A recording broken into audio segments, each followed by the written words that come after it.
салом ба кулли мухлисони барномаи дар шабакаҳои иҷтимоӣ фирдавси хурсанд топ хабарҳои варзиширо мегӯяд. оғоз мекунем.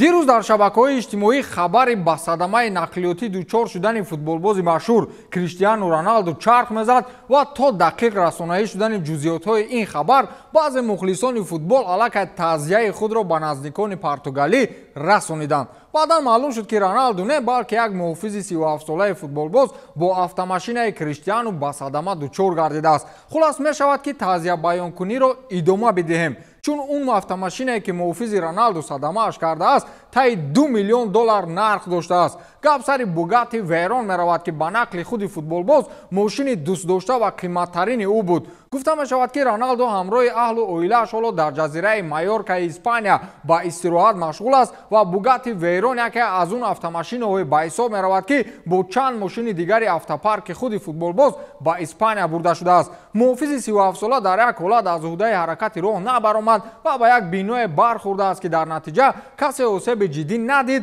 ва худи ронанда бе ягон мушкилӣ аз дохили мошин берун шудааст. аммо тибқи иттилоъҳо автомашинаи $2 миллион таи 40% вайрону валангор гардидааст. хулас мухлисони Месси хурсанд нашавад ки Роналду мурдааст. одами ганда мурда надорад.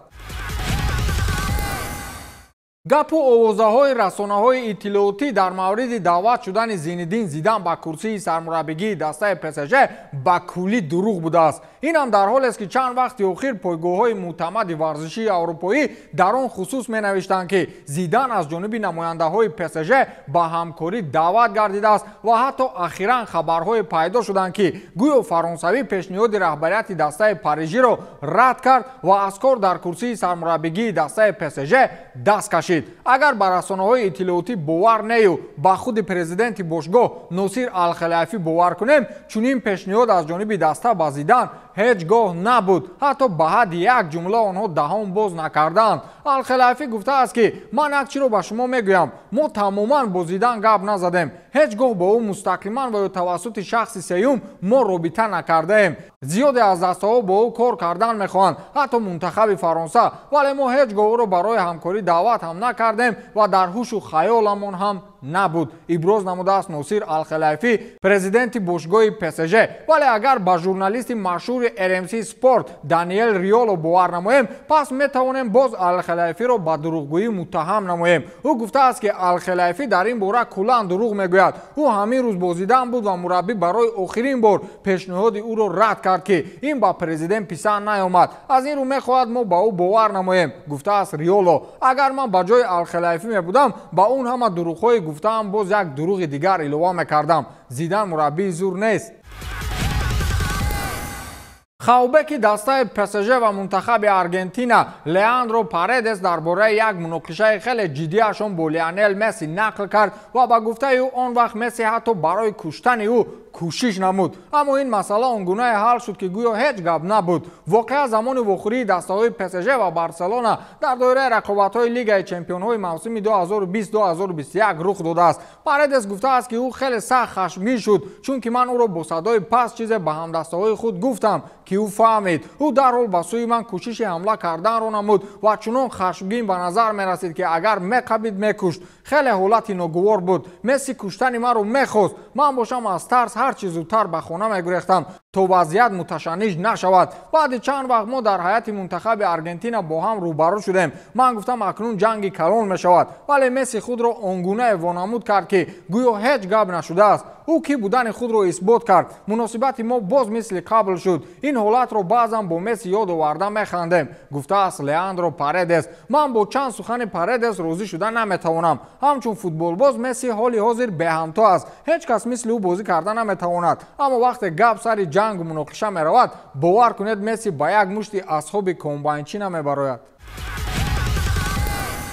Неймар ва Роналду ба Ювентус мераванд. дастаи туринӣ дар қатори псж баҳри амалӣ кардани орзуи дерина яъне чемпионӣ дар лигаи қаҳрамонҳо азми баргардонидани криштиану роналду ва харидорӣ намудани неймарро дорад. инро пойгоҳи хабарии калсио меркато расонаӣ кард ва журналисти машҳур лука монблано дар саҳифаи иҷтимоияш тасдиқ намуд. гуфта мешавад ки директори нави варзишии дастаи ювентус хостори тариқи иҷора ба даста овардани неймар гардидааст ва ҷониби псж ҳам барои пардохти қисми аз маоши феълияш розигӣ додааст. ҳамчунин агенти криштиану роналду жорже мендеш дар мавриди баргашти футболбози португалӣ ба дастаи туринӣ кор мебарад ва аллакай мавзӯи баргашти футболбозро бо дастаи туринӣ муҳокима мекунад. намояндаи роналду мехоҳад ба раҳбарияти дастаи ювентус фаҳмонад ки роналду воқеан аз рафтанаш аз италия таассуф мехӯрад ва мехоҳад ба ювентус баргардад то дар мусобиқаи лигаи чемпионҳо бозӣ намояд. ба иттилои нисбати ин мавзӯъ танҳо маслиҳатҳои пулӣ мондааст ки агар ҳалли худро пайдо намояд пас соли оянда футболбоз бо пираҳани ин даста ба майдон мебарояд. ҳоло чизе дақиқан дар ин маврид маълум нест. акнун роналдову неймар мурдан аз псжу эмюро аз обод кардан боз навбати ювентус шуд. боз дар мавриди неймар қариб ҷомеаи футболӣ як футболбози машҳурро аз даст медод. ҳарчанд гуфти як дӯсти ман ҷои сӯхташ набуд. тайёраи шахсии неймар қариб буд суқут мекард ва мо дигар ҷилваҳои ин футболбозро дар майдонҳои сабзи футбол намедидем. ин воқеа субҳи рӯзи сешанбе ба вуқӯъ пайваст ва ҳангоме ба миён омад ки футболбоз аз лас вегас ба сӯи сан паулу мерафт. бинобар сабаби мушкилотҳои техникӣ дар фурудгоҳи шаҳри боа виста ки дар шимоли бразилия воқеъ аст, тайёраи шахсии неймар як нав садамавӣ фуруд омад ва хушбахтона ҳеҷ касе аз нафарони дохили тайёра буда осеби ҷиддӣ набардоштанд. ба гуфтаи масъулони фурудгоҳ ва шахсони ба корҳои техникӣ рабт дошта, ҳавопаймои неймар дар худ мушкилотҳои техникӣ дошт ва имкон буд ки дар сурати идома додани парвоз ба садамаи ҷиддӣ дучор мешуд. вале хушбахтона халабонҳо ва шахсони дигаре дар ҳавопаймо буда инро пай бурданд ва самти фурудоиро иваз намуданд. хулас футболбози 30 сола саломат аз дари ҳавопаймо берун шуд. гумонам неймар дар вақти дохили ҳавопаймо будан қасам хӯрд ки агар соқу саломат ба замин расад ҳатман футболро ёд мегирад.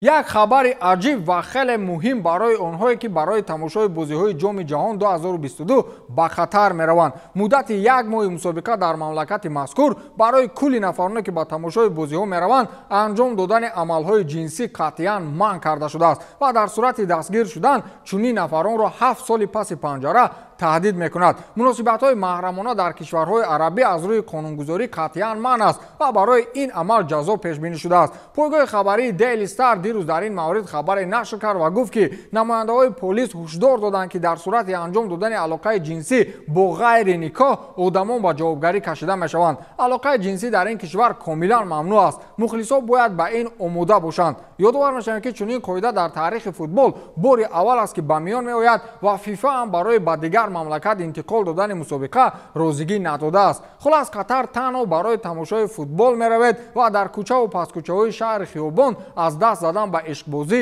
худдорӣ намоед. боз нафаҳмем ки ким кадом як бегназар аз ноҳияи ёвон бо сабаби даст задан ба амалҳои маҳрамона ба 7 соли зиндон маҳкум карда шудааст.